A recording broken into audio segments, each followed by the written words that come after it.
शाहू महाराजांनी पाहिलेला प्रकाश आणि आंबेडकरांना दिलेला आधार. 1917च्या आसपासची गोष्ट.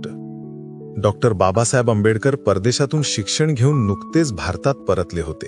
तेव्हा देशात अस्पृश्यता, भेदभाव आणि रूढीवाद प्रचंड होता. अशा काळात एका मोठ्या सभेत बाबासाहेबांना भाषण करायला बोलावण्यात आलं होतं.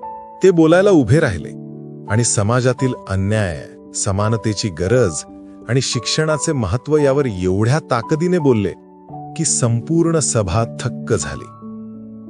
त्या सभेत छत्रपती शाहू महाराज पुढच्या रांगेत बसले होते.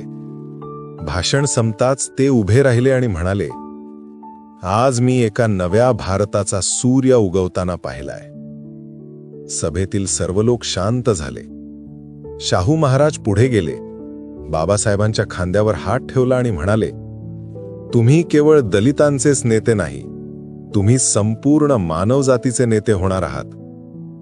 त्या दिवसापासून शाहू महाराजांनी बाबासाहेबांना सर्वतोपरी मदत केली. शाहू महाराज म्हणायचे, जे अशिक्षित आहेत त्यांना शिक्षण देणं हे माझं काम, आणि त्यातून निर्माण होणारा नेता म्हणजे आंबेडकर.